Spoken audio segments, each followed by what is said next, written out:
Welcome to the Cup of Joe Show, where we explore the journey of recovery from alcohol and drug addiction. One story, one conversation, and one step at a time. I'm your host, Joe, creating a safe space for honest discussions about the challenges and triumphs of addiction and alcoholism. In each episode, we'll hear inspiring stories and uncover tools that make healing possible. Sobriety is not a one-size-fits-all journey, and you don't have to face it alone. Recovery is possible, and it's worth it. Thank you for joining the Cup of Joe Show. Now let's get started.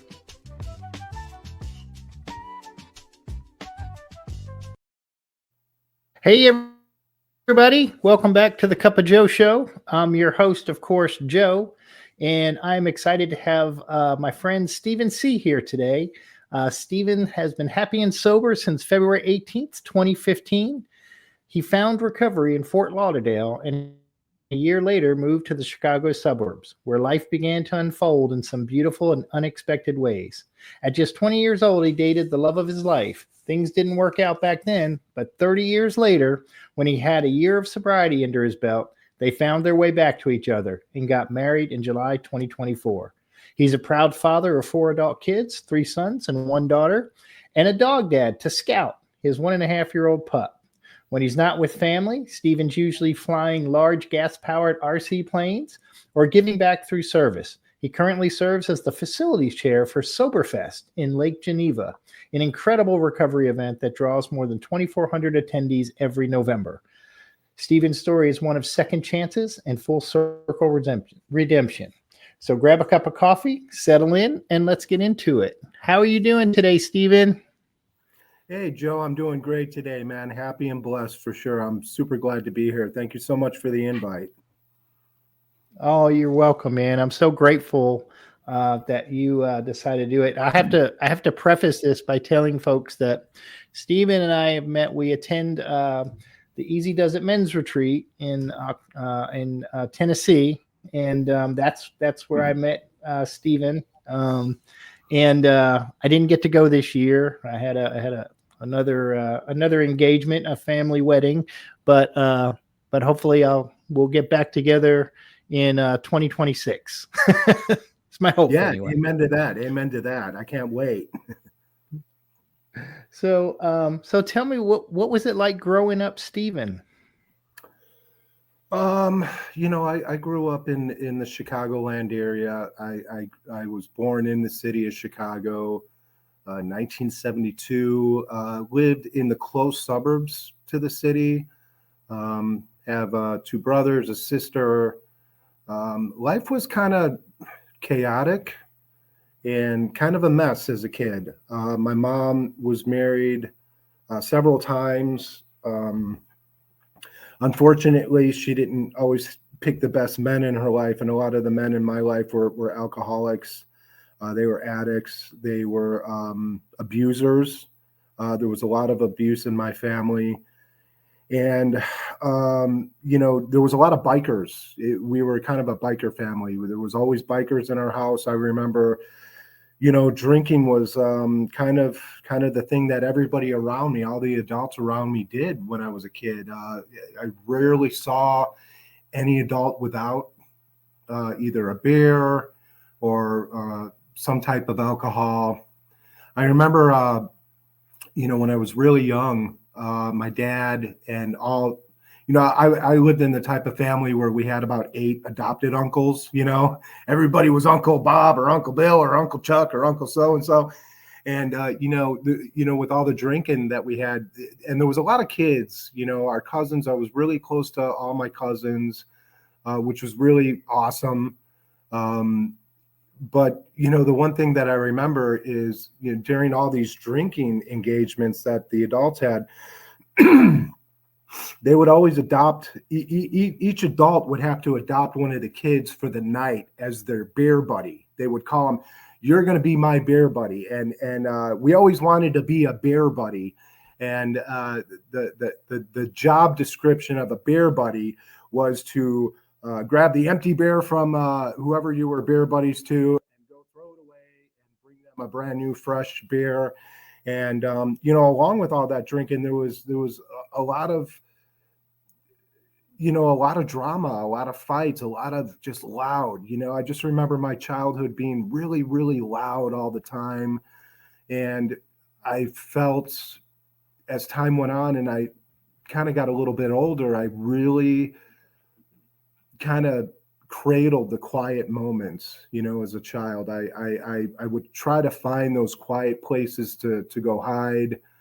Um, and that's kind of how my life started. And my mom, as I mentioned, my mother was married several times, and there was always new people coming in and people going out, and every time we got really attached to one group of people or one or two individuals in that group of people, they seemed to disappear. And because there was always a few good eggs, amongst the crowd of chaotic individuals that were you know that were in our lives. And so it was a lot of disappointment, unfortunately.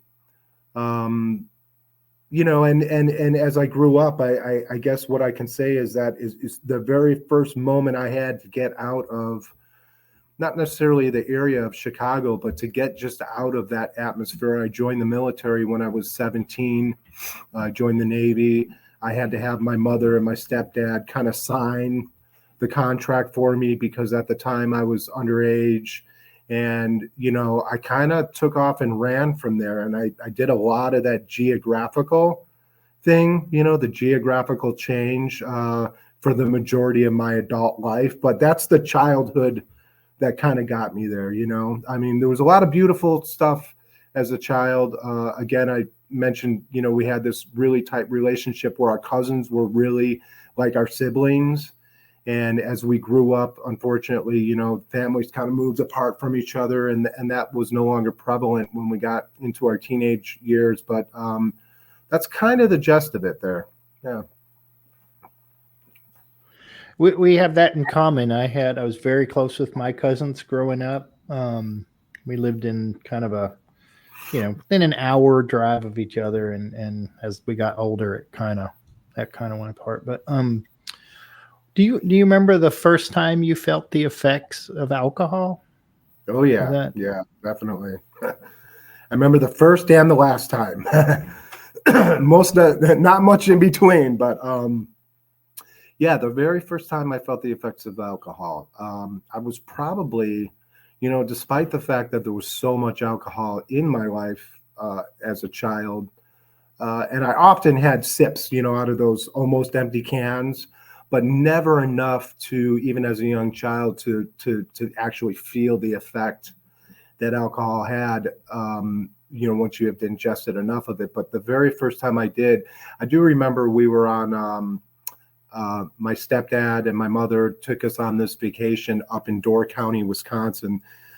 There's at the tip of Door County, there's a little dot, this little island called Washington Island, Wisconsin. And we were up there, and we were in this restaurant that was kind of by the lake. And my stepdad had a whole pitcher of beer for lunch. That was his lunch. And he decided he wasn't going to be able to finish the pitcher before we had left the restaurant. So he looked over at my older brother, who he was about just almost 3 years older than me, closer to 2 years older. And he looked at my brother and asked my brother, "Hey, do you want a glass of this beer?" And my brother must have been about 12. And my older brother was like, no, I don't want that. And he looked at me, second oldest, and he said, "Stevie, do you want a glass of this beer?" And I got a big smile on my face, and I'm like, "Yeah, I'll try that." And so it had to be about 8 or 10 ounce glass of Killian's Red Irish Lager. And I had drank in that whole entire glass, and I felt the effect that alcohol had on me. And I just immediately fell in love with the way that it, like, instantaneously fell in love. I knew at that moment that I was going to have a deep and lengthy relationship with alcohol. For maybe the 30 minutes that I felt that effect off that one drink, for the first time in my life, I felt okay. I didn't feel good. I didn't feel great. But for the first time, I felt like, okay, I can deal with all this other stuff going on in my life at this moment. And I knew, and I heard somebody say later in life, in recovery, actually, the difference between alcoholics and non-alcoholics are, non-alcoholics drink because of what alcohol does to them, and alcoholics drink because of what alcohol does for them. And I lived that saying in that moment. What alcohol did for me in that moment, I knew that nothing else could do that. And I knew that I was going to be visiting alcohol quite often in my life. Now, ironically, I didn't drink for a while after that first drink, despite the fact that it was always around. I don't know why. I don't question or really wonder why, but it was at least 2 or 3 more years before I picked up a second drink and kind of started to drink almost regularly, as a young, teenager. But what I do remember is thinking about the way that first drink made me feel for those couple years. I would constantly remember the way it made me feel. And I think that is a great example of, it didn't necessarily, the thought didn't ruin my mind. It didn't drive me to go drink again right away as a 10 and 11 and 12-year-old, but I couldn't let go of the thought of how it made me feel and how comfortable it made me feel with all the negativity that was going on in my life. And that's my first drink experience right there in a nutshell. Yeah, that's powerful, Stephen. Just the way you described that. When you look back, I mean, so I guess this you probably answered the question, but I'm about to ask. But like, do you now see like there were warning signs that you were at that risk for addiction and for alcoholism? Absolutely. I think back at that day and I'm like, that is a perfect painted picture of the obsession of alcohol, even though, like I said, it didn't drive me or control me in the sense that it did when I got older and it became a regular thing that I would do on pretty much a daily basis. But looking back, I can definitely see it was the first sign of my alcoholism, that I can recognize in my life back then. Absolutely. No, that makes sense. So you joined the Navy, and did your drinking escalate in the Navy, or was it? You could say, man. When I got into high school, I discovered all this other stuff. I started drinking like junior high, the first year of high school, maybe, and that was kind of the thing to do. But then all of a sudden, I was in a bigger playground, and when I hit high school and I discovered all the other, solid substances, and I had at the time, I engaged pretty heavily into that. And once I joined the military, I knew that I would have to kind of let go of that for a while. And but drinking was definitely, I joined in 1990, and drinking was definitely socially acceptable. It was, I don't want to say it was encouraged by any means, but you definitely weren't you weren't really called out for over drinking, or drinking too much, as long as you showed up to work on time and you passed your physicals and you passed all your tests that we had to do. But the military was the first really good thing I had going for me that I kind of threw away. That's when the defiance, they say the number one characteristic of an alcoholic is defiance. And I got really defiant in the military. I remember I met a girl, my senior year of high school, and we, very prematurely decided, yeah, we were going to get married right after I joined the military. So, I mentioned to one of my coworkers or somebody in my chain of command, yeah, I'm getting married. And they said, well, you have to fill out a request sheet, and your whole chain of command has to sign and approve this marriage, And I was like, what?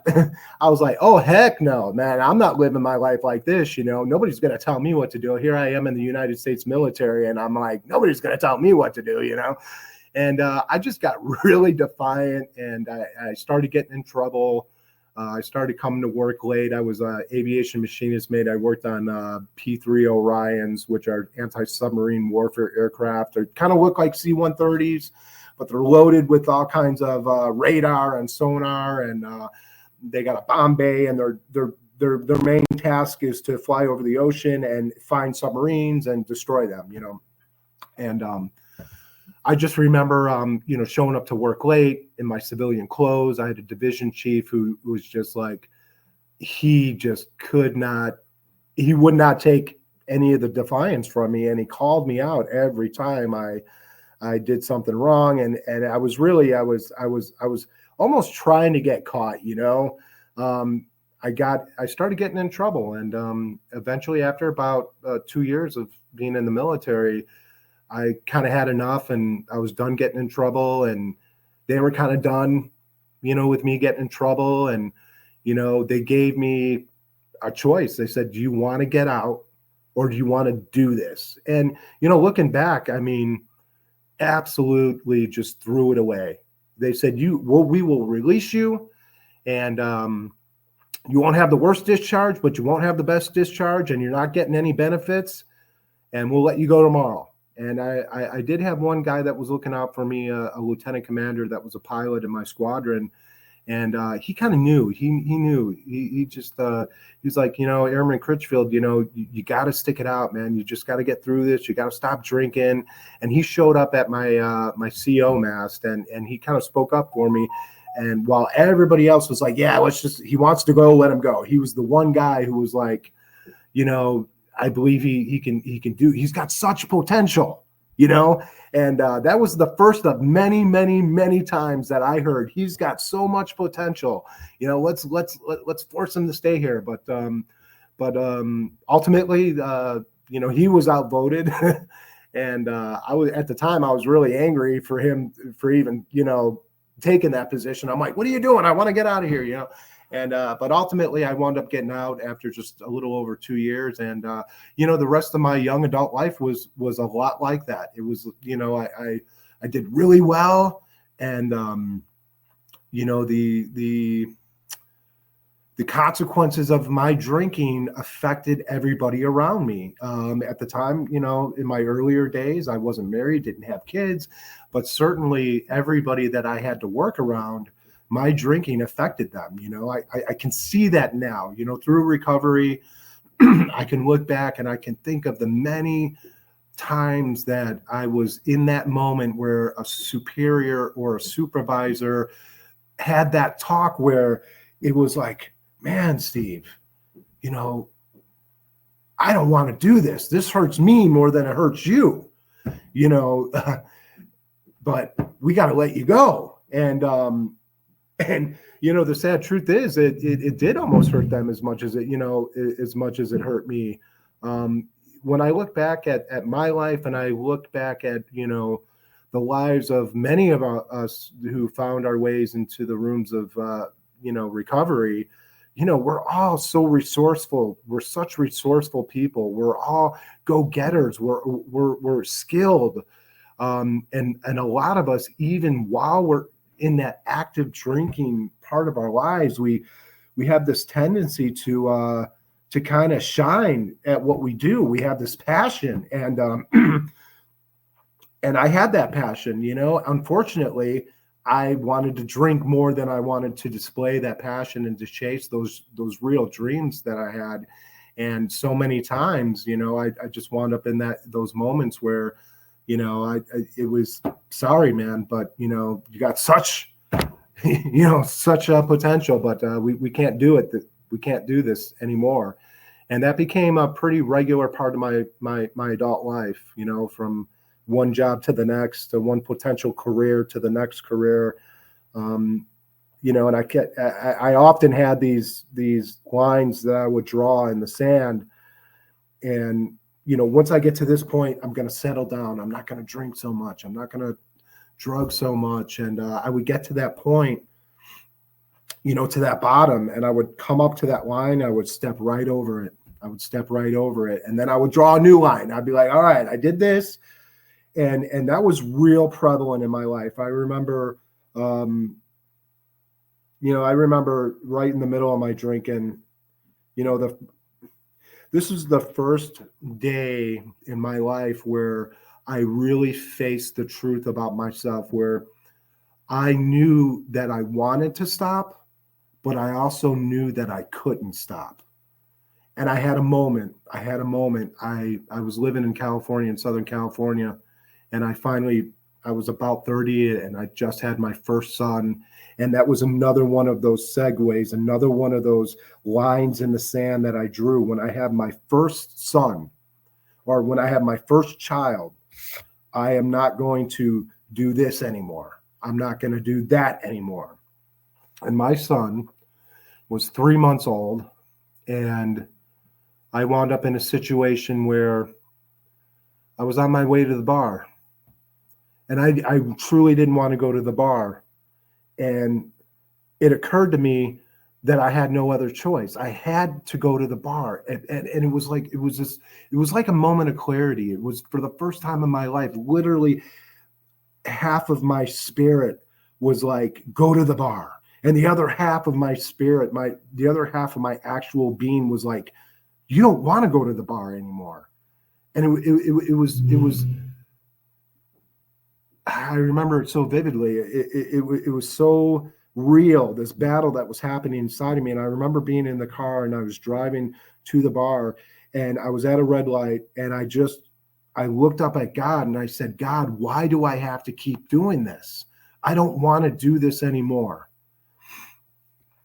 And I didn't hear God answer me that, I don't think I was really listening. But I remember at the end of that day, I made it back home. And at the time I was living with my aunt, because I'm a heavy drinking, alcoholic. With my soon to be wife and my first son, who's 3 months old, living at my aunt's house in California, who happened to be a nurse.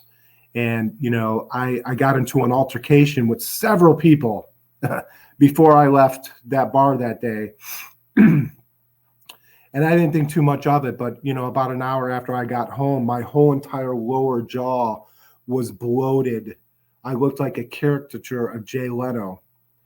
And my aunt looked at me and she said, what happened? And I said, well, I got in this altercation and I got hit. These two guys both punched me at the same time in my jaw. And what happened was they broke both of my jaws. My left and my right jaw were both broken. And I just remember sitting, and the reason why I tell the story, because this is another moment of clarity in my life. I remember looking over at my son, who was in his crib. He was just 3 months old. And my my aunt was getting the car ready to take me to the hospital. And I remember looking down at my son, who was sleeping with his bottle. And I just started crying. And I remember apologizing to him, telling him, I am so sorry, son, that I keep doing this. And I promised that I would stop doing this when you got here. And there he was, 3 months after he was born, and I was still doing that stuff.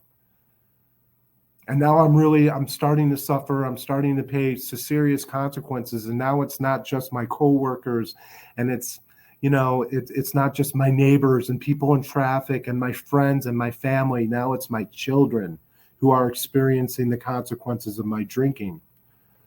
And it was just a horrendous place to be. and I think we've all been there, right? All of us who have been in the rooms of recovery, we get to that place where we can't imagine drinking another day.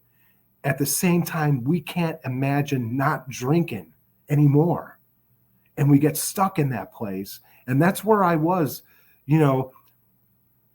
15 years before I stopped drinking. And then it was 15 more years. And that's the cunning, baffling, part of this disease, the power of this disease is that we can find ourselves in the same place over and over and over again. And we can say to ourselves, how did I get here again? It's one thing to get there and be like, how did I get here? But how did I get here again? And that's the road that the disease took me. And this is just, the middle of really my drinking career. And you would think, any normal person that listens to me talk about my drinking and suffering those consequences be like, oh, well, you quit that night, right? You didn't drink anymore that night, right? No, I got 15 more years of journey to go on before I get there, It's, it reminded me of the Jekyll and Hyde, on one hand, you don't want to do this anymore, but on the other hand, we have to do it, and that's just, and it's just insidious, it's just an insidious disease in that way. And insane, you're describing insanity perfectly, really. So, what was the turning point, or what got you to the turning point, Stephen? There had been many, many turning points, in my life. Many times I tried to change, looked for help, with a minor, very small amount of effort, looking for help. I did have an early experience. I lived in 29 Palms, California for a while, very small, heavy on the military. There's 29 Palms Marine Corps base out there, and Joshua Tree. It's right. I really lived in Joshua Tree. It's very, very small amount of people there. And there was recovery there. And I just remember I went to a meeting. I was, to try to make my wife happy. And,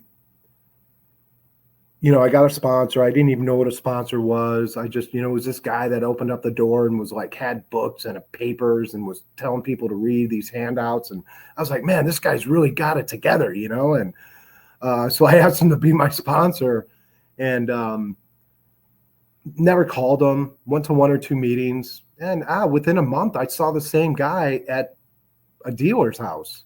We were both waiting in line, And I was just like, I recognized him, and I didn't tell him, hey, aren't you my sponsor? We're both waiting in line to, and I don't know if he recognized me, but I just remember going, this recovery stuff, it's a bunch of bull crap. It doesn't, I wasn't really felt let down. I was more like, okay, this is my way out. It doesn't work. Like, look at this guy. He's doing the same thing I'm doing.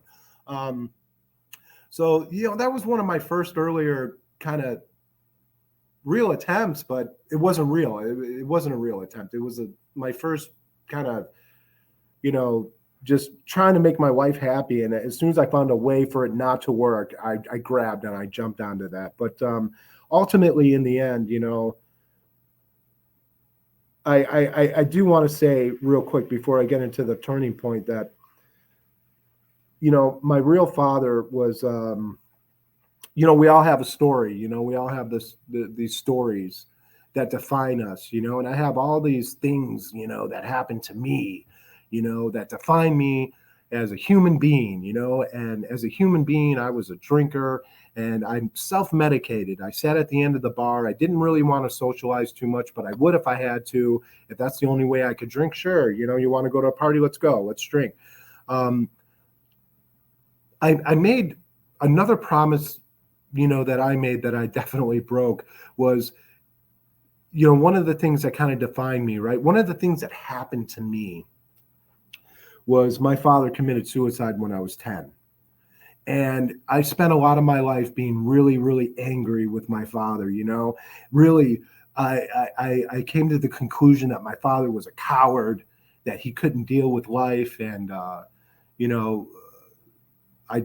I drank a lot, and you would drink too if that happened to you. And you would drink too if you were abused too.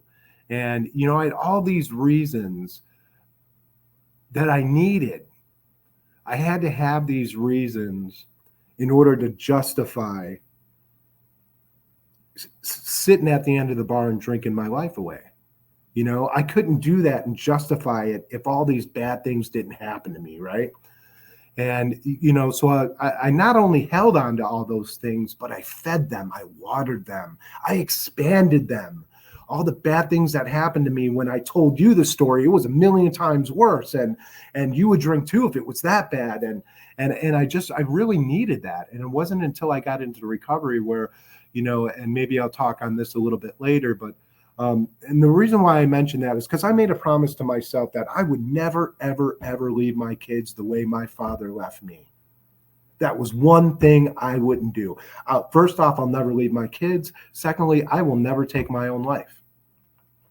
And somehow, and I love to use this analogy, you know, that I could be in a room and there could be, you know, 8 or 10 guys in this room, and I could be sharing about, you know, my personal recovery experience, and there could be 8 big dudes in this room, and I could be like, you know what, all 8 of you can team up and join together, and you could try to get in between me and my children, and you will not be able to do it. But somehow this little bottle that's got this little amount of alcohol in it, just enough for one drink, is all it takes to get between me and my children. Yeah, and it's just amazing. It's just amazing. So I made the promise that I would never leave my children. And, you know, in the end of my drinking career, I am alone in a house with my dog, a house that has no power, no water. I'm stealing electricity from one neighbor, stealing gallons of, you know, 5-gallon buckets of water from another neighbor. Every time he went to the store, you know, I'd run over to his house and steal, you know, with a couple 5 gallons of water. And, you know, I'd lost my children. And I kind of had another moment with God. And I looked up at God and I said, this is it. This is what you got in store for me. It's just me in this dark, cold, lonely, empty desert house without my children. And I was like, let's just get this over with as quickly as possible. And somehow, by the grace of God, my mother and my sister, at that point, I really had nothing to lose. You know, I had refused the help from anybody because I had my children to take care of. I can't go into treatment. I've got my children. I've got this job. Well, eventually I'm at a place where I don't have a job anymore. I don't have a car. I don't have my children. I don't have anything that I'm responsible for anymore in my life except for my dog, who somehow made it through this whole ordeal as well. And you know, so my mother and my sister convinced me to get on a plane and go into treatment. So I flew from California, and I went to LSSI 30-day treatment in Elgin, Illinois, and then I went to outpatient treatment at this hospital that was local. And they had a great outpatient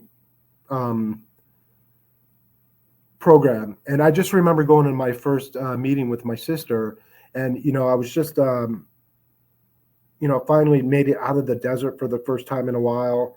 And my sister lives in Lake County, Illinois.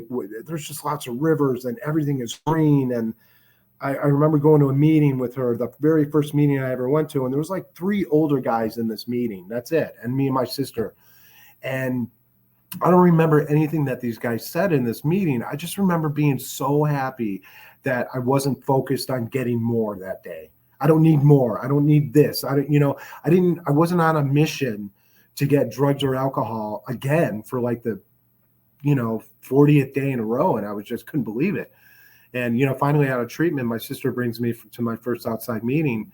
And I remember walking out of this meeting, which was right up on the river. Now, keep in mind, in my head, in reality, I just spent, 18 years in the Mojave Desert, where everything is brown. There's no green. There's no water. And I have no family at all. And I finally make it back to, where I grew up, and my sister, my cousins, my mother, my aunts, everybody's here. And my sister takes me out to this meeting, and we're walking out of the meeting. And as we're walking through the door, in front of me is this beautiful river. And next to me is my beautiful sister. And there's this beautiful crane just flying over the river and all these big green trees. And what hits me is that these guys in the background are laughing. They're laughing and they're having the time of their life at an AA meeting. And I know they've been sober a while. And I knew for a fact that their laughter was real. I don't know how I knew it, but I knew it. And it occurred to me that this is not a facade. This is real. And I looked down at my sister and I said, "Hey, Jen, I think I just figured something out." And she says, "What?" And I said, "You can be sober and happy at the same time?" And she just smiled and she goes, "Yeah." She goes, "That's what this is all about. This is about being sober and happy at the same time." And I just couldn't believe that was even a thing, man. I was like, you got to be kidding me. Because, like a month earlier, I had another conversation with God. I'm like, okay, tomorrow I'm going into treatment. Let's drink for the rest of the day. This is going to suck. Life is going to be terrible. And the very first thing that I learned was you could be happy and sober at the same time. And that was a godsend. That was an absolute godsend. But unfortunately, I had this misconception of what recovery was. I'm going to these AA meetings, and I spend the first 3 years of really trying to stay sober, in and out of the rooms, because I thought, I started going to meetings and, man, people liked me and they told me that they loved me. And, I literally, when I showed up at AA, I was running from people that wanted to hurt me because I hurt them so bad. I had a whole entourage of people chasing me into the rooms of AA. And, my whole life up until then was, you suck, you're a liar, you're a cheat. Why do you keep doing this? Where's your willpower? All you got to do is drink this way and you'll be okay. And I was a complete failure. Everything. I let everybody down in my life. And now I was letting my kids down.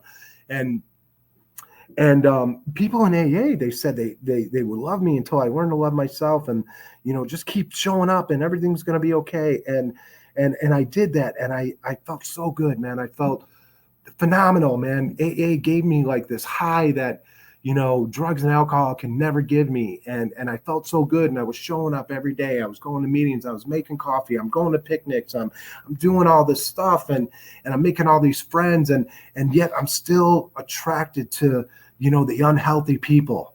I don't realize that, part of what I really, really missed of my drinking days were the way of life, the chaos and the adventure. And so I found myself being attracted to the people that still kind of live that way. And it turns out that those people are, at least in my experience, are the people that aren't really serious about like doing the real work in recovery. They're not all of them are always sober. And it was like the majority of the people that I was around were definitely unhealthy for me. And I had this real misconception that as long as I keep going to meetings, I'm going to be okay and life is going to be awesome. And what I found was that if I'd go to a meeting on Monday, I would feel great all day Monday. Man, I'm feeling great, man. Tuesday morning, I wake up and I feel okay, not as good as I did yesterday. And man, if I don't make it to a meeting by Tuesday night or Wednesday, I'm seeing the truth about myself again. I'm feeling the resentment. I'm seeing all my mistakes. I'm just miserable. So I run back to a meeting and all of a sudden I'm feeling good again. And I'm going through this cycle, and what I'm not doing, and I'll tell you what happened to me one day. And I was at a meeting. I was back in Florida for like the third time because I'm doing the geographical thing. I'm, in California, I'm in Illinois, I'm in Florida, and I'm constantly bouncing back and forth. As soon as I destroy just enough of that area, I got to bail, and it's safe to go back there in 6 to 12 months, and that's kind of what I was doing for a while. And I was at a meeting in Florida, and there was the one guy, the one guy who always told you the truth. And when I wasn't really ready to get down and dirty and honest and do the work and be honest with myself, I hated that guy. He always told me the truth. And it wasn't until I was serious about recovery when I could really appreciate everything that guy said to me and did for me. But he came up to me one day after a meeting and he goes, "Hey, Steve, what are you doing here?" And I was like, "What are you talking about?" He goes, "What are you doing here?" And I said, "What do you mean, what am I doing here? I just clean the ashtrays, and I just did this, and what do you mean?" He goes, "I know what you're doing here." And I go, "Okay, Mr. Know-it-all, what am I doing here?" And he goes, "Dude, you're living off everybody else's recovery, man." And I go, "What?" And I didn't know what that meant. I didn't know what he was trying to tell me, but I knew he was criticizing me, and I knew it wasn't a good thing. So I was like, you know what you're talking about, man. Get out of here, you know. And it wasn't until about a year or two later where I was like, I know exactly what the guy was telling me, because finally, after 3 years of kind of just going and hanging out at meetings and relapsing every few months or few weeks, you know, I had this experience, and they have this very similar story in the big book. I was at a meeting in Florida, and I maybe about 3 weeks clean. So I knew it all. I was on top of the world again, right? 3 weeks clean for like the 27th time, I think, you know. And this group of 3 people came in to the meeting. And it was quite a large meeting group. And I just remember sitting on the back wall of this meeting and watching these people walk into the room, and they were just beat up. You could see that alcohol really beat the living tar out of them, you know. And I looked at them, and the thought occurred to me that they would never, ever get sober. I was like, they are too far gone to get sober. And I remember that meeting. I remember, you know, it was their first meeting, particularly this one gentleman that was there. I just knew, you know. Now you got to remember, again, I had 3 weeks, so I knew a lot back then, and I was able to take everybody else's inventory, and you know, I was certain that guy was never going to make it, man. There's no way. Why would that guy even show up? You know, so fast forward, you know, I leave Florida, I go back to California. I'm there for, you know, 6 months, and then I burn that place down. I go back to Chicago. I'm there for 6 months. I burn Chicago back down. I'm back down in Florida, and I show up for this noon meeting, and nobody's at this meeting except for this one guy. And I sit there, and the guy's got his big book there, his Alcoholics Anonymous big book, and this guy had a glow. And I don't know if you see this, but I think most people see when somebody has a spiritual awakening, there's something special that happens inside of them that other people, I think most other people can sense it just by looking at them. You could see this awesome, like, divine something that you can't even explain. It's just this pureness that you can't explain it. I call it the spiritual awakening look. And this guy had it, man. And we sat down, and you know, I'm just coming back from another run, and I got maybe a week or two sober, and it just winds up being him and I at this meeting, and he's just telling me, you know, he's like, yeah, I got a year sober, and I'm sponsoring these other guys, and I just got done walking the 12 steps a couple months ago, and I got to tell you, man, my relationship with my higher power, man, it did this and this and this, and he's given me the whole lowdown. And you know what? I believed every word he told me because it was true. I can tell that what he was telling me was absolute truth for him in his life. And I wanted that so bad. For the first time I connected with somebody on that personal level where we really talked about deeper stuff, about stuff you don't necessarily talk openly in a meeting. We got really personal. And I remember thinking about him for like 3, 4, 5, 6 days after I met him that day. And probably about a week later, it occurred to me, and I couldn't believe it. I was blown away. It occurred to me that that guy was the same guy that showed up at that meeting a year earlier that came in and I swore would never get sober. And it was amazing to me because it was the first time that I was ever able to experience seeing somebody at day 1 to day 365 only on those 2 days. I didn't have the ability to see him slowly change over the time. I saw him go from one extreme to an absolute other extreme, and I believed it. I absolutely believed he would never get sober when the first day I saw him. And when I saw him a year later, I absolutely believed that everything he told me was 100% truth. And what he doesn't know is that he saved my life. And he didn't save my life that day, but it wasn't too much further or too much later, maybe just a few months, where I had found myself yet again at another segue, right? I drew this line, and here I am on this bridge in Miami, and I'm getting ready to jump off this bridge in Miami. And by the grace of God, my little sister calls me out of nowhere. And she keeps me, she doesn't know it, but she talked me off that bridge. I answered the phone, and I don't know if I would have jumped. I know I was scared as heck, but I know that I made a promise that I would never take my own life. And alcohol and the insanity and the way that I felt without alcohol felt so bad that it brought me to another place I swore and promised I would never go. And by the grace of God, my sister called me. I answered the phone. I didn't jump that night. And at that time, I was actually living in this homeless shelter in Florida. And the next morning, I woke up, and it was this type of shelter where they kick you out at about 6 a.m. every morning. You couldn't stay there during the day, but they gave you a place to sleep at night. And in the morning, they'd wake you up about 5 or 5:30, and they'd give you a cup of coffee and a donut. And at 6, you had to leave, and you couldn't come back until later that night. And I had been staying there for a while. And I had, and I share this story because this is a moment of clarity for me. And this is the turning point for me. This is the absolute turning point for me. What my MO was at that point, I was absolutely penniless.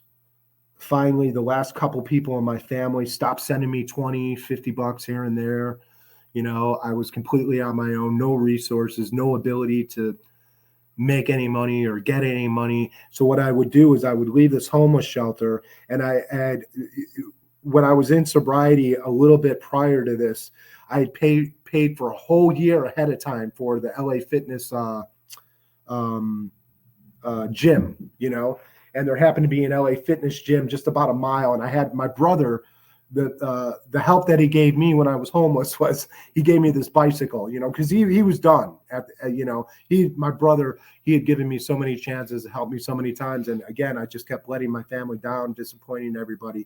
And he's like, man, the best I could do for you this time is give you this bike so you can get around, And so I had this bike, and what I would do every morning, I'd leave the homeless shelter, I'd go to the LA Fitness, I would go in there, I would take a shower there, I would try to look like I wasn't homeless, and I would go into a TGIF, Applebee's, some kind of like bar type restaurant, and I would go to the bar and I would ask for a menu. Hey, what do you got on lunch special today? I'd set my wallet down purposely and make sure they could see a couple of the credit cards that were expired or didn't have any, that were, and they'd be like, hey, do you want a drink while you're looking at the menu? Sure, why not? So, I would take a long time to figure out what I wanted to eat, like 4 drinks at least, And then I go out for a quick smoke, and I tell the bartender, I'm just going out for a quick smoke, man, sure. And I would go out for, my first one would be really quick, and I'd come right back, and they knew they could trust me to go out for another one. And usually at the second smoke, I'd take off, because I was an alcoholic, and there was no way that I wasn't not going to drink that day. I was going to find a way to drink, and that was what I was doing. On a daily basis for quite some time. And this particular morning, I woke up, and I remember I lit a cigarette, and I was like, where am I going to go do my little dine and dash routine? Because I burnt every resource, within bicycle distance of me. I couldn't go back anywhere. And as I have that thought in my mind, I remember leaning up against this brick wall where am I going to go get drink today? Where am I going to go get my drink today? And then I start to notice all these other guys in this shelter with me. And there's groups of them. There's 5 over here, and they're all smoking a joint. And there's 5 or 10 over here, and they're all drinking. And there's 6 over here, and they're drinking. And, you know, I'm kind of looking at them, and they're all laughing, and they're all like jovial, you know. And the thought occurred to me, how can you guys be so freaking happy? We're all living in a homeless shelter. What the hell is wrong with you? And when I had that thought, it was a divine moment. It was a moment I had with my higher power. God grabbed me.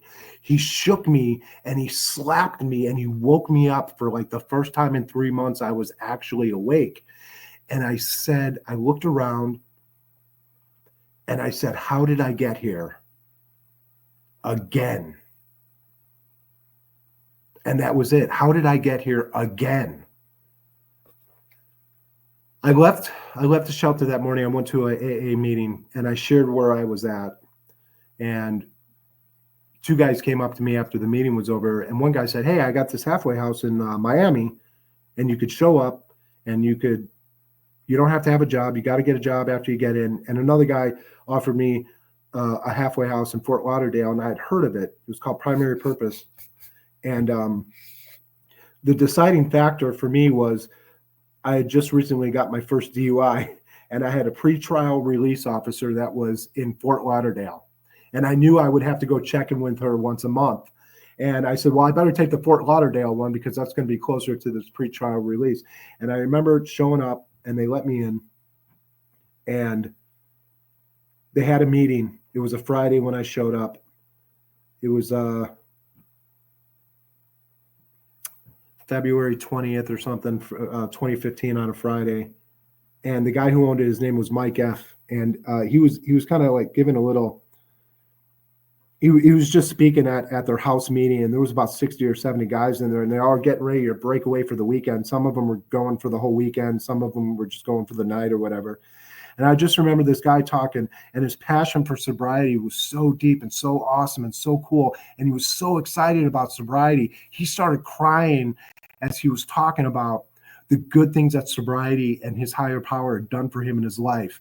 And it occurred to me at that moment that this is going to be the place that's going to help me stay sober. I keep hearing about these steps. I keep hearing about this work that we got to do, and I am ready. I'm going to do the work. I don't know if I'm ever going to pick up a drink again, but I know for a fact that every day of my life, I'm going to do what you guys tell me to do. And at 40 years old, I called my mother and I told my mom, I said, Mom, who's in Chicago, I'm in Florida. I said, I found the place that's going to help me. And my mom believed me. For the first time, she believed me. She knew, she could tell in my voice. I knew that I was going to do whatever it took. So I'm doing my intake that Monday.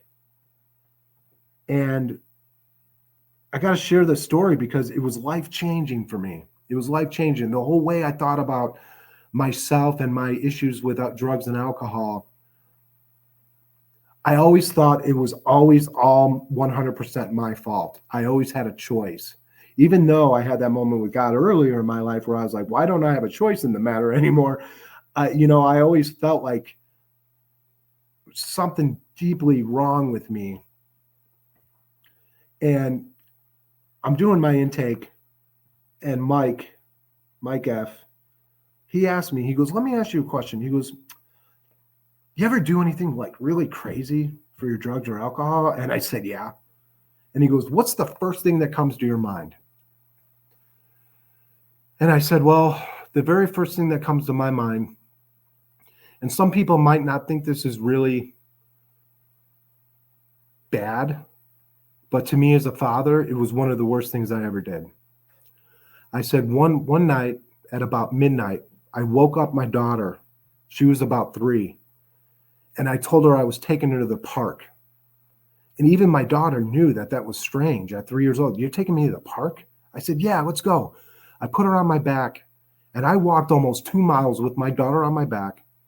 I went to a person's house. I left my daughter in that person's front room with a bunch of drug addicted strangers that I didn't even know. I went into his bedroom. I got my drug of choice. I stayed in that room for a few minutes. I came back out. I picked up my daughter. I put her on my back. And I walked her all the way home. I said, we passed a park and I didn't even take my daughter to the park, man. And it's things that I did like that kept me from getting sober. Every time I got sober, those moments like that creeped into my mind. And I hated myself. I resented myself so much. There was no way I could stay sober. I had to self-medicate. I could not live with myself in a state of sobriety after doing those kinds of things. And Mike looked at me and he says, you ever ask yourself why you do those kinds of things? And I said, that's the story of my life. I spent my whole life trying to find out and understand why I do those kinds of things. And he looked at me and he said, you're asking yourself the wrong questions, man. He goes, it's not why do I do those kinds of things? It's, of course I do those kinds of things.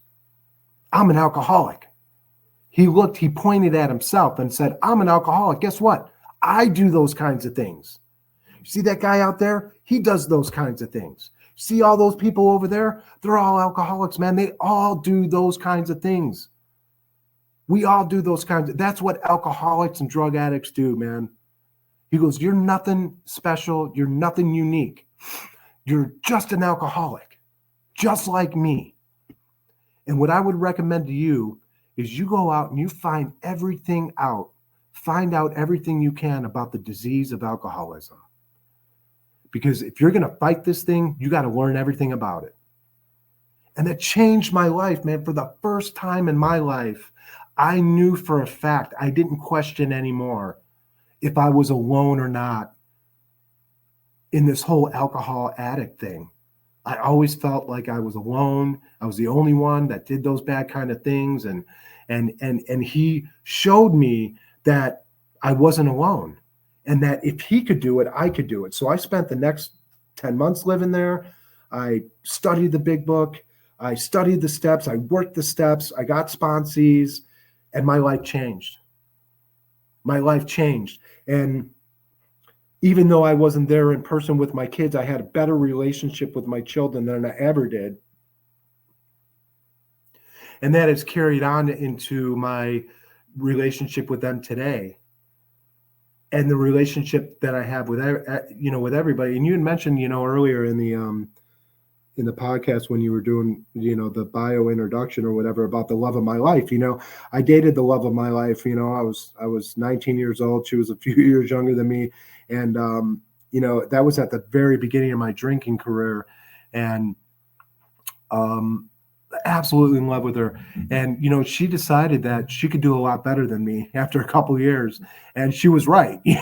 She was definitely right at the time. But she was the only other human being that I've ever met that literally broke my heart. And I remember the night that, she kind of, gave me the news that this isn't working. I just remember running home to my mom's house and just crying like a baby. And that was another one of those things, right, that I put in my list of, you would drink too if you ever felt this way. If this bad thing ever happened to you, you would drink too. And I remember, that was like the first time I really, really needed my dad, who was no longer there. And that's when I really turned to the heavy drinking and drug use. I was like, okay, I've got nothing going on. Let's just do this, man. And ironically, I remember being about 3 months sober back in 2015. And I get a phone call from this girl that I haven't seen in 30 years. And she calls me and she tells me, hey, I just want you to know that I've been thinking about you all this time. And I've been in love with you this whole time. And that I'm sorry for the mistakes I made in our relationship. And it just blew me away because here I am, I'm 3 months sober, and I know for a fact, I don't know for a fact I'm never going to pick up a drink or a drug again, but I know for a fact I'm going to do what I'm supposed to do every single day in order not to. And so far, that's been working out pretty good. And just the timing of it all was so ironic. Some people would say, other people would say it's fate. Other people would say it's God working in your life. But finally, for the first time in my 40 years of life, I'm ready probably soon to handle a real relationship with, a person in this capacity. And she just decides it's the time to give me a call. She has no clue. She has no clue what's been going on in my life, that I just got sober. Absolutely crazy. 6 months later, we get back together. 6 months after that, I moved back to Illinois. And just last year we got married. And, it's just amazing. It's just amazing that I get to live my life. I spent all those years with all these dreams. People often ask, well, what do you do now that you're sober, man? Like, what do you do now that you're sober? It's like, are you kidding me? What do I do now that I'm sober? First of all, I do everything when I wasn't sober a lot better, right? I play the guitar a lot better. I fly an RC airplane a hell of a lot better.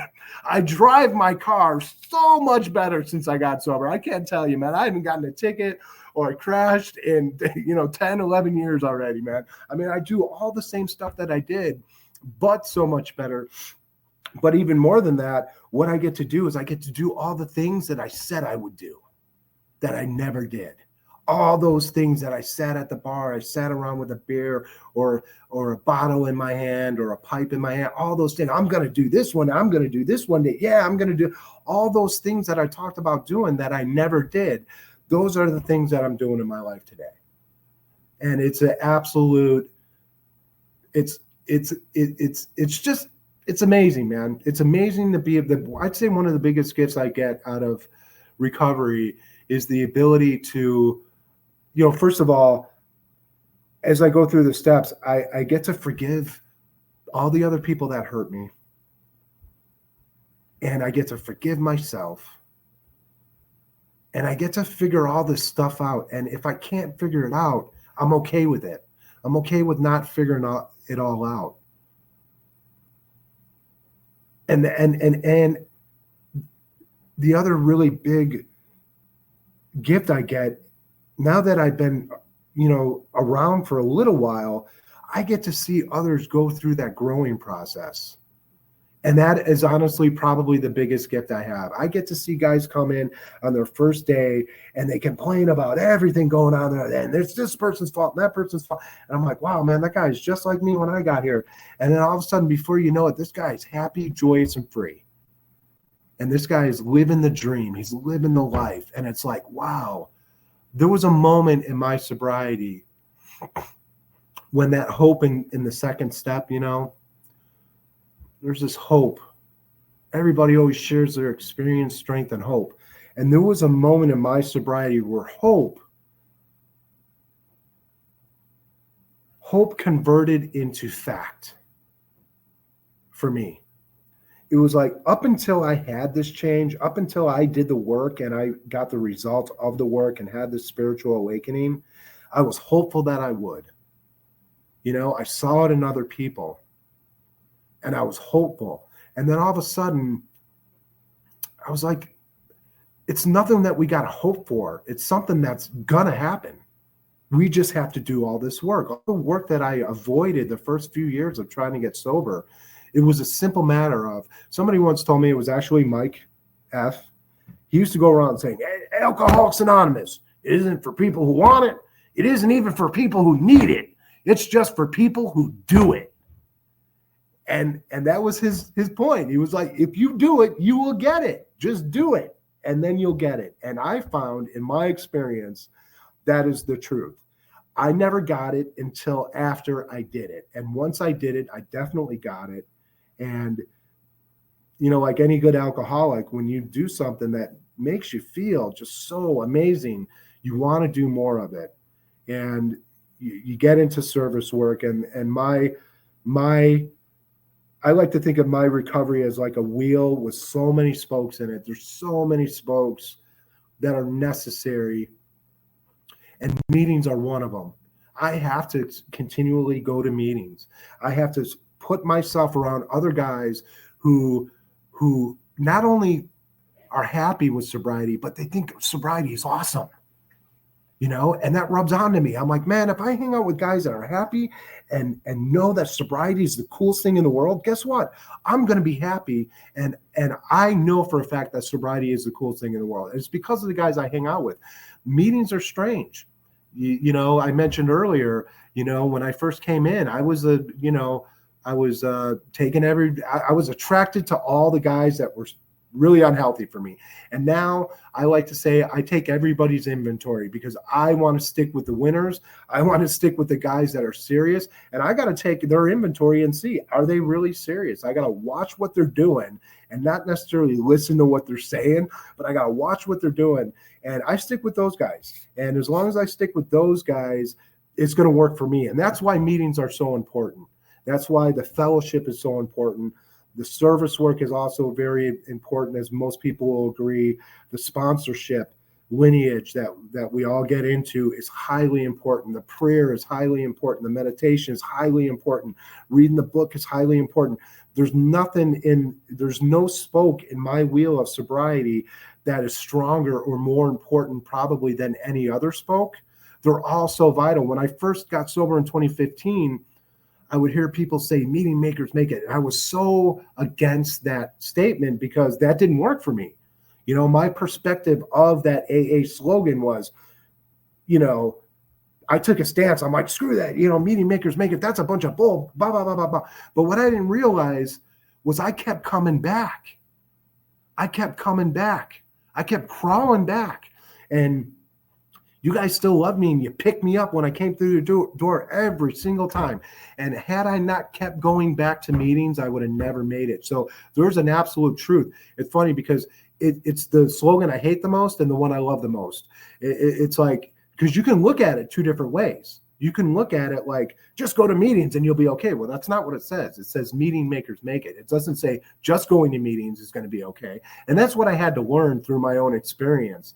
And so when I first came back, and got sober, I was like anti that slogan. And then I realized, holy cow, I need the fellowship as much as I need the steps. And that's my story. I'm so glad that I wasn't born in 1920 and tried to get sober in 1940 when they barely had any meetings and you had to get the AA book mailed to your house and sit in your kitchen and do the work on your own. I mean, I don't know if I'd like to think I'd be really successful at that, but there's a good part of me that says maybe not, man. So I give credit to those guys.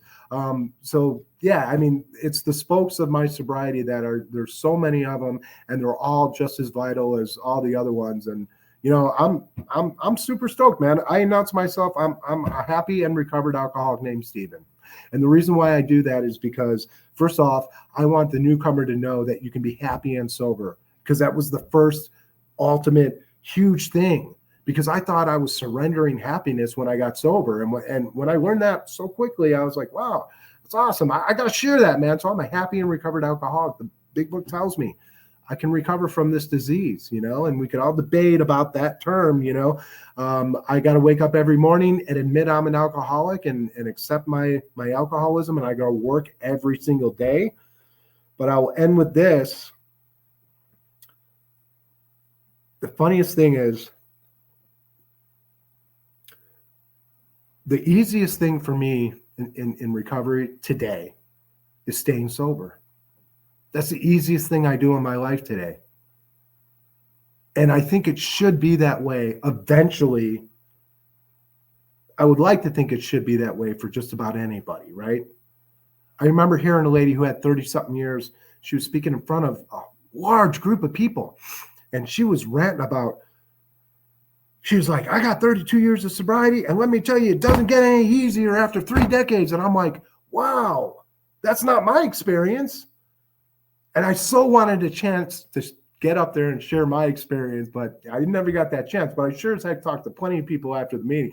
But my point in sharing that story is that that's not my experience. My experience is, if you do everything you're supposed to do every day, eventually at some point, staying sober literally became the easiest thing that I do in my life. The hardest thing for me is probably steps 6 and 7, steps 8 and 9, Those are pretty tough for me on certain days. Staying sober and admitting step one, honestly, the easiest things in the world. Like now, by default, I have a rough time. I don't think about, oh, a drink would make this feel better. I think, I got to pray. I got to talk to God. I got to call my sponsor. I got to call my sponsee. And those are the default reactions in my life. I no longer, when I first came into AA, man, I could not stop drinking, or I'm sorry, I could not stop dreaming about drinking and drugging for probably months. And then one day, about 2 years into my sobriety, I woke up because I had a dream about my credit score. I'm like, what? That was just weird. I was like, and then it made me think, oh my God, I haven't had a dream about drinking. And that is, to me, a testament of, first off, when I first got here, how strong and baffling and powerful is the disease of alcoholism? This is how strong it is. When I go to sleep, when I turn my mind off, it automatically defaulted to dreams about drinking and drugging. That's what it went to. To me, that's crazy powerful. That is absolutely insanely powerful. And then all of a sudden I find myself, I forgot my big book at my sponsor's house one day, and literally that night I had to dream that I drove back there and picked it up. All of a sudden I'm having dreams about my kids and what we're doing together, and my dog, and all these wonderful things in life. And that to me is a testament of how I've changed from the inside out. That's the change from the inside out. Some of the outside changes, I've had the same job for a while. I haven't peed in a sink not one single time since I've been sober. That's pretty impressive. I've had the same, dude, I still have the same pair of sunglasses since the day I got sober. Now they're broken, but I still got them. I used to go through sunglasses like every week because they get beat up in a fight, or I lose them or whatever. I literally have the same. So those are some of the outside changes, that are definitely for the better for me. It's just incredibly amazing, the results of, doing this work, what it has done for me in my life. I'm a total happy customer. I'm a guy who was surrendered to the terrible, lonely death of alcohol and drug addiction, and swore that I would never get out of it, and swore that there's no way I could live without drugs and live with them. And all of a sudden, for me, it's like 10 years later, and it's like, it's just amazing. It's absolutely amazing. I'm a happy recovered alcoholic. My name is Steven. That's pretty awesome. Thank you so much, Steven, for sharing your amazing story. It's very powerful, and when you mentioned the sunglasses, I just have to tell you this because it took me many years in recovery. I have my first prescription sunglasses. I've never had that in my life, and it's like a huge deal. It's like, oh my God, right? I have prescription sunglasses that wow. I could never have that. It's things like that. So it's awesome, man. I loved it. Well, I can't let you go without doing our rapid fire questions. Sure. No pressure. So sure. If you are ready, sir. Yeah. All right. What is your favorite recovery slogan? I'm going to have to say what works best for me is progress, not perfection. Even though I mentioned earlier about meeting makers make it. I mean, they could both be in there, but yeah, progress, because for the obvious reason. That's my get out of jail free card right there. I like it. What is your least favorite recovery slogan?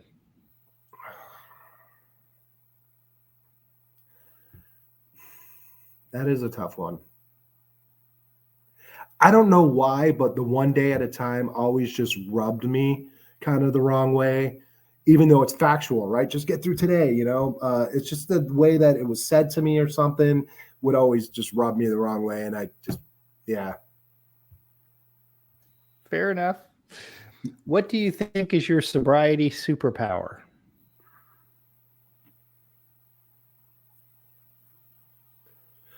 I have this thing, I call it robot mode.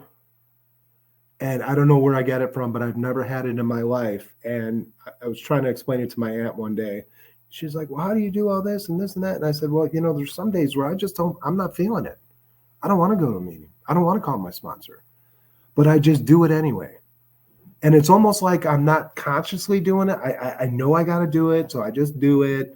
And I always feel better when I do that stuff. But when I'm not feeling it, it's like the repetition that we do every day in our lives forces me. And then I'm in default robot mode. I'm not feeling it. I'm not happy to do it. I'm not, oh boy, I get to, I just kind of like unconsciously, okay, let's do it.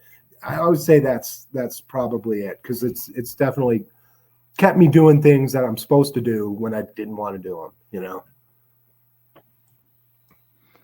I like it. If you could say one thing to your former self, what would it be?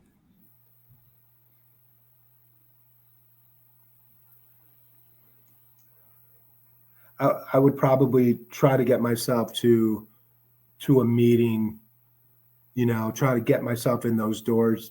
Not that I didn't go soon. I mean, I went early to like some very first meetings, but I would try to convince myself the truth of that this does work. Like this actually works. You got to believe it. Just go do it. What song do you play to lift your spirits when you need a boost? I'm a sad song kind of guy. I love sad music. And even I would say I don't know why, but Life is a Highway comes to my mind. Life is a highway. That's a good one. But also on the same tone, The Boxer. It's kind of sad sounding by Simon and Garfunkel, but it's got a lot of meaning to me. And it's like that fighter in you. Just keep going, Mm-hmm. Yep. Actually, one of my all-time favorite songs. Well played, nice. Stephen. Well played. If you could grant yourself one wish to help with your recovery, what would it be?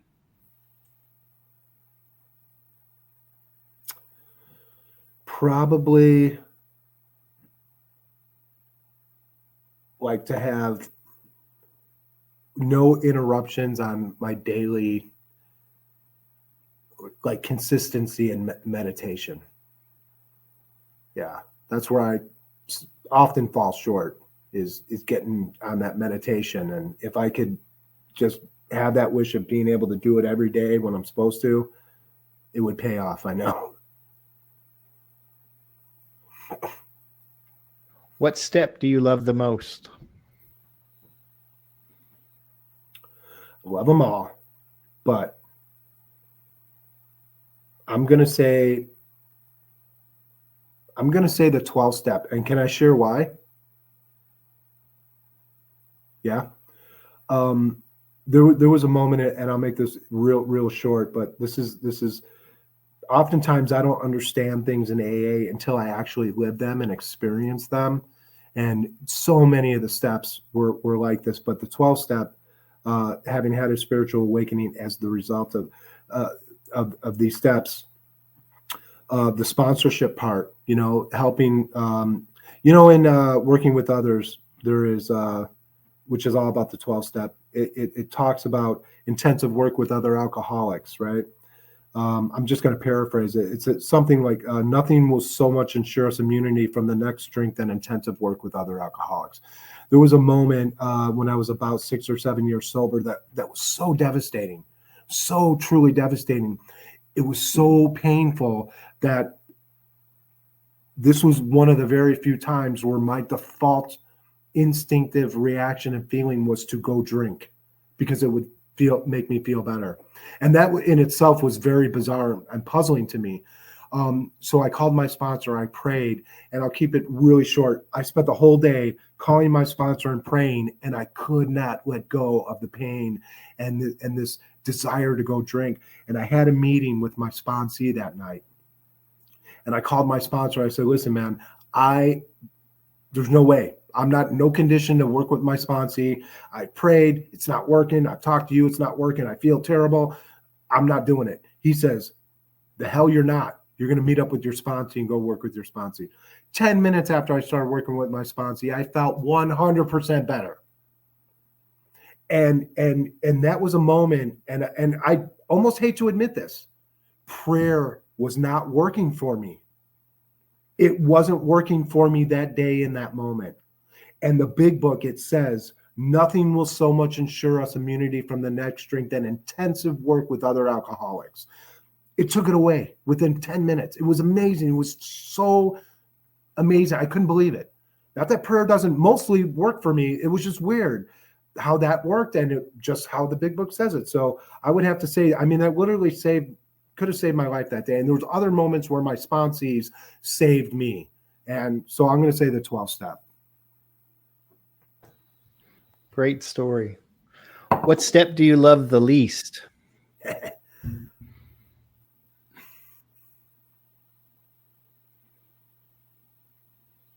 I don't know. I don't know if I can answer that one. I honestly,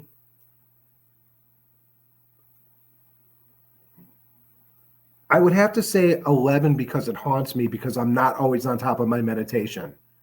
But that's the only reason why, it's I don't get to see the full results always of that one because, I slack sometimes. So yeah, that's the eyesore in my step work.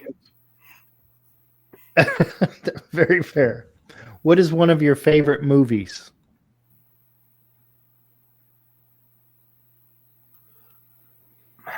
That's such a tough one there, man. I mean, I'm a huge World War II history buff. I mean, who doesn't love Saving Private Ryan? Who doesn't love that? Or even what is that movie with Michael Keaton, Clean and Sober? If you haven't seen it, check it out. It's pretty good with Michael Keaton. Yeah. Two great ones. And finally, if heaven exists, what would you like to hear God say when you arrive at the pearly gates? I still love you. Come on in.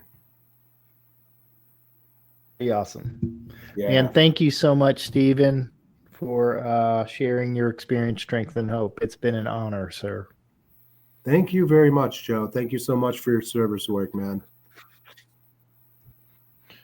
You're welcome, my friend. And for the rest of you out there, please subscribe to our friends at thedailyponderables.com, your recovery source for inspiration and encouragement every day. New episode of The Cup of Joe Show is released every Thursday at noon. Visit thecupofjoeshow.net, or you can listen to the show on your favorite podcast apps, Podbean, Apple, Spotify, YouTube, and others. Just search for The Cup of Joe Show. Don't forget the "the."